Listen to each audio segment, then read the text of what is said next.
काम भी हम लोग निर्माण का काम प्रारंभ करवाएंगे। उसका जो भी सिस्टम दोबारा एक बार सिस्टमाइज करना होगा वो करवाएंगे। हमारी केंद्रीय विद्यालय की वहाँ पे समस्या है, बहुत सारी बातें हैं, वो करेंगे आपके साथ, निश्चिंत रहिए। एक सवाल है, पता नहीं पूछना चाहिए नहीं, लेकिन मेरे दिल में ये सवाल है। मैं देख रहा था असेंबली में आप काफ़ी जो है वो अपना काफ़ी आक्रामक रुख अपनाया था जब 370 के लिए बात हो रही थी। शायद आपसे वो बर्दाश्त नहीं हुआ और उन वीडियोस में मैं देख रहा था कि आप काफ़ी ज़्यादा एग्रेसिव हो गए थे। क्या था वो बात?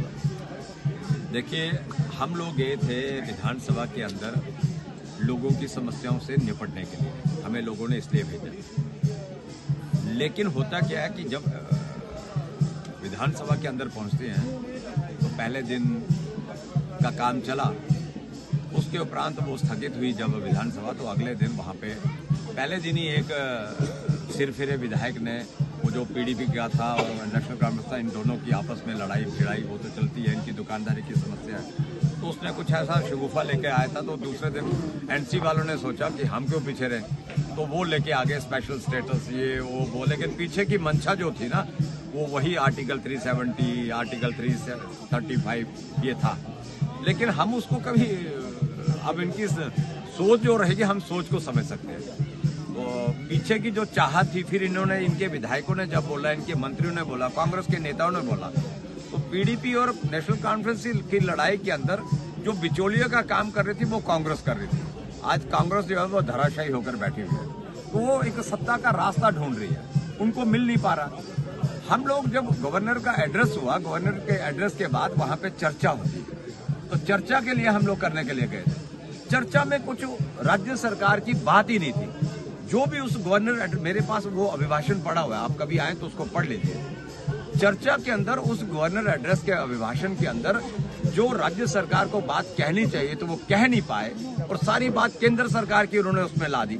हमने कहा बहुत बढ़िया, हमारी सरकार केंद्र की तो उसकी लेकर आने मोदी बात। लेकिन इन्होंने जो लोगों के साथ प्रॉमिस किया था, हम 200 यूनिट बिजली फ्री देंगे, हम राशन डबल करेंगे, 12 सिलेंडर देंगे, बात तो वहां होनी थी, आमने सामने खड़े होने की हिम्मत नहीं थी।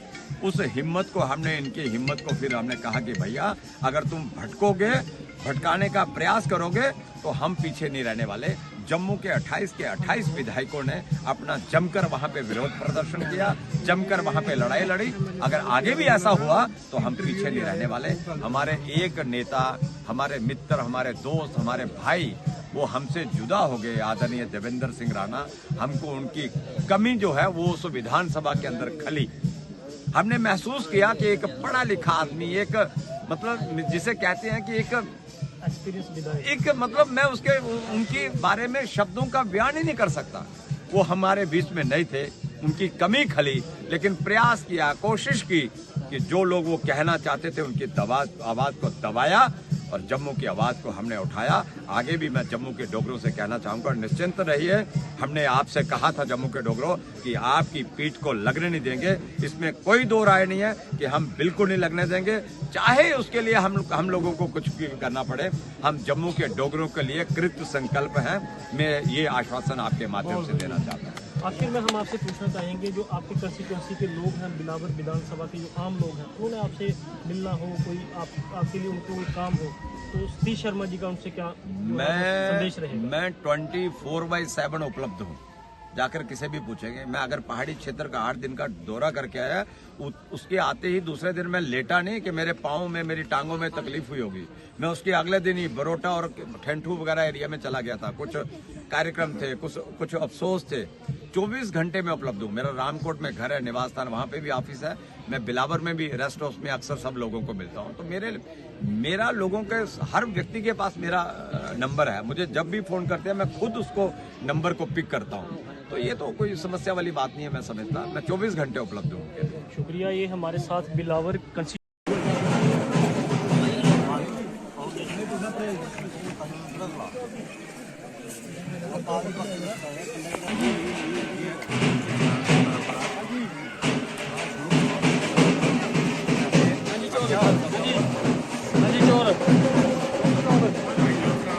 पर आपको प्यार मिला, क्या आपने लोगों से वहाँ पर बातें की? देखिए तरुण जी, अभी मेरा 8 दिन का प्रवास था पहाड़ी क्षेत्र का, और ये 8 पंचायतें हैं पहाड़ी क्षेत्र की। दूर दराज एरिया है। आज़ादी के 77 वर्षों के बाद भी मेरे एरिया में, मेरे क्षेत्र में लोगों को बिजली नहीं मिल पाई। लोग सांसद रहे, बड़े बड़े मंत्री रहे, लेकिन वहाँ पे मेरा एक एरिया है, लास्ट कोना है ध्योता पंचायत का, थिंगन गांव करके, वहाँ पे अभी तक बिजली नहीं है। मैं उन लोगों से वादा करके आया हूँ कि आपके घरों तक मैं लाइट लेकर मैं आऊँगा, मैं लेकर जाऊँगा।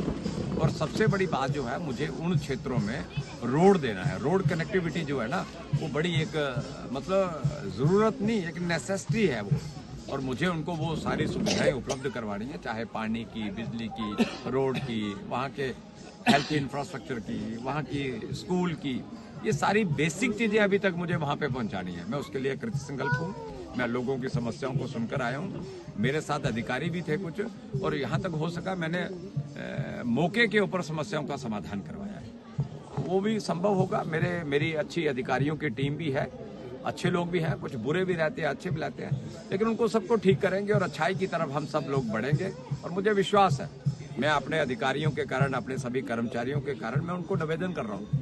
आपका चाहत, आपका विश्वास किसी और के साथ हो सकता है, पर वर्तमान में आपको समय की समस्याओं को देखते हुए, लोगों की आशाओं और आकांक्षाओं को देखते हुए आपको उनके ऊपर खरे उतरना है। ये मेरा उन सबसे विनम्र निवेदन है, और हम समस्याओं का समाधान करवाएंगे।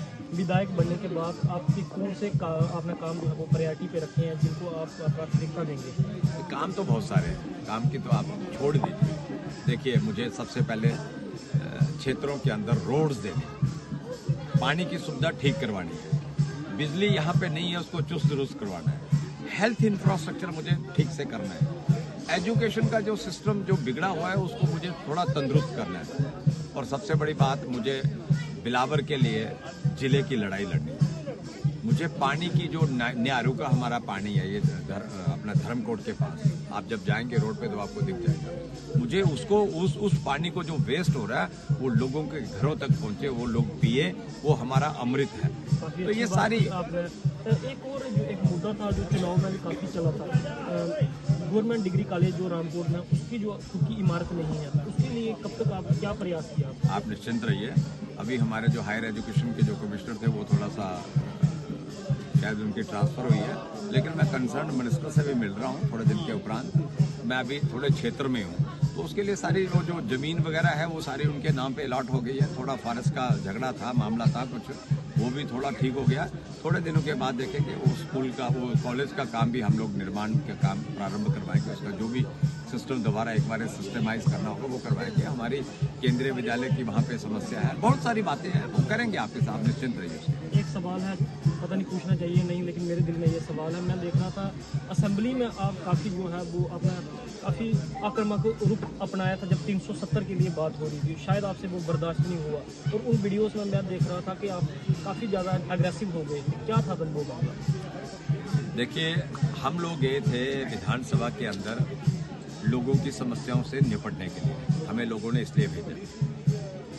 लेकिन होता क्या है कि जब विधानसभा के अंदर पहुंचते हैं तो पहले दिन का काम चला, उसके उपरांत वो स्थगित हुई जब विधानसभा, तो अगले दिन वहाँ पे पहले दिन ही एक सिरफिरे विधायक ने, वो जो पीडीपी का था और नेशनल कांग्रेस था, इन दोनों की आपस में लड़ाई भिड़ाई वो तो चलती है, इनकी दुकानदारी की समस्या है, तो उसने कुछ ऐसा शगुफा लेके आया था। तो दूसरे दिन एनसी वालों ने सोचा कि हम क्यों पीछे रहे, तो वो लेके आगे स्पेशल स्टेटस ये वो, लेकिन पीछे की मंशा जो थी ना, वो वही आर्टिकल 370, आर्टिकल 335 ये था।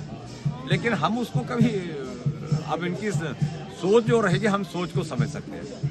तो पीछे की जो चाहत थी, फिर इन्होंने, इनके विधायकों ने जब बोला, इनके मंत्रियों ने बोला